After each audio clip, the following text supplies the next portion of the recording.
Hello everyone, welcome to hobbies with Harini. ఈరోజు నేను classic sponge cake రెసిపీని అవెన్ లేకుండా ప్యాన్లో స్టవ్ మీద ఎలా కుక్ చేయాలో చూపిస్తాను. ఈ కేక్ని మిక్సీలోని ఈజీగా ఎక్కువ గిన్నెలు వాడకుండా ఒక మిక్సీ బౌల్లోనే కేక్ బ్యాటర్ని ప్రిపేర్ చేసి ప్యాన్లో చేశానండి. ఇది చాలా సాఫ్ట్గా ఉంటుంది, అలాగే అరగంటలో కేక్ కూడా రెడీ అయిపోతుంది. దీన్ని ఎలా చేసుకోవాలో ఇప్పుడు చూద్దాము. ముందుగా డ్రై ఇంగ్రీడియంట్స్ మైదా, అలాగే సాల్ట్, బేకింగ్ పౌడర్ 3 కలిపి బాగా కలిసేటట్టు కలుపుకుని పక్కన పెట్టుకోవాలండి. ఇప్పుడు 2 ఎగ్స్, అలాగే milk, oil, vanilla essence, sugar తీసుకోవాలి. ఒక మిక్సీ బౌల్లో 2 ఎగ్స్ కొట్టుకుని వేసుకుని అందులోకి షుగరు అలాగే వెనిల్లా ఎసెన్స్ వేసుకోవాలండి. ఈ మూడింటిని మిక్సీ పట్టుకోవాలి, బాగా కలిసేటట్టు. షుగర్ కలిసిపోవాలి, ఎగ్ షుగరు బాగా మిక్స్ అయ్యేటట్టు మిక్సీ వేసుకోవాలి. ఇదిగోండి, మిక్సీ వేసుకున్నాక ఇలాగ కలిసిపోవాలంతా, ఇలాగా షుగరు, ఎగ్స్, వెనిల్లా. ఇప్పుడు ఇందులోకి మనం ఆయిల్ ఉంది కదా, ఆయిల్ వేసుకుని అలాగే మిల్క్ మొత్తం పోసుకోవద్దు, ఒక హాఫ్ పోసుకుని హాఫ్ ఉంచుకోండి. మిల్క్ కూడా వేసి ఇందులోకి మళ్ళీ మిక్సీ వేసుకోవాలండి, అన్నీ కలిసిపోయేటట్టు.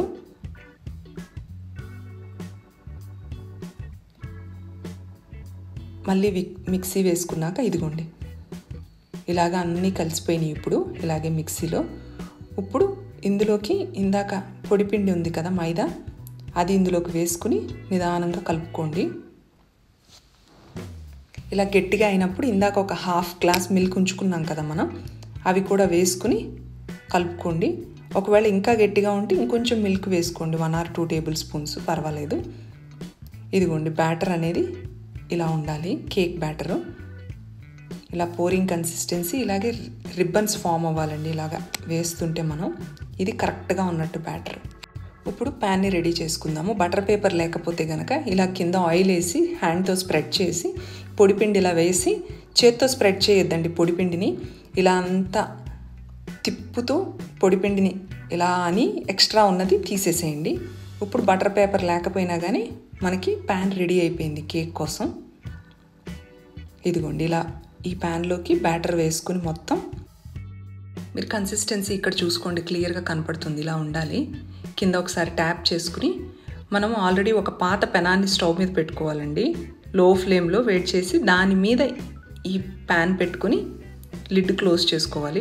15 to 20 minutes పడుతుందండి. మీరు టూత్ పిక్తో చెక్ చేసుకోండి ఒకసారి మధ్యలో కుక్ అయిందా లేదా అని. బట్ మూత మాత్రం తీయద్దు, బాగా కుక్ అయ్యింది అన్నాకే లిడ్ ఓపెన్ చేయాలి. ఇప్పుడు నేను ఒక హాఫ్ టైం తర్వాత వెనక్కి తిప్పుదాం అనుకుంటున్నాను, కలర్ కోసం అని, బ్యాక్ సైడ్ కూడా కలర్ రావడం కోసం. ఒకవేళ మీకు వద్దు అనుకుంటే కనుక 1 side కలర్ వస్తుంది, ఓకే వదిలేసేయండి, తిప్పక్కర్లేదు.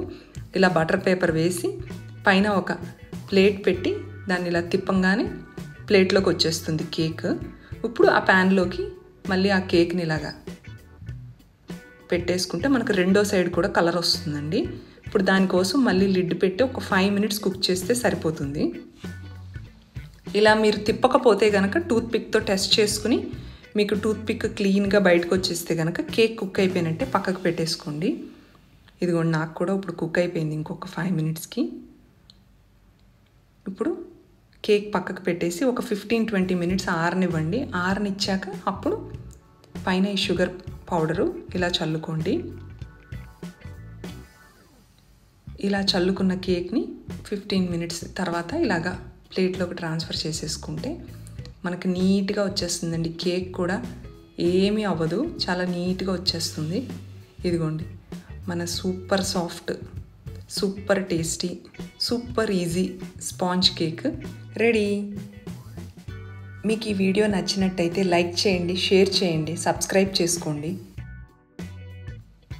నెక్స్ట్ టైం ఇలాగే ఇంకొక క్విక్ అండ్ సింపుల్ రెసిపీతో మళ్ళీ కలుద్దాం. Thank you.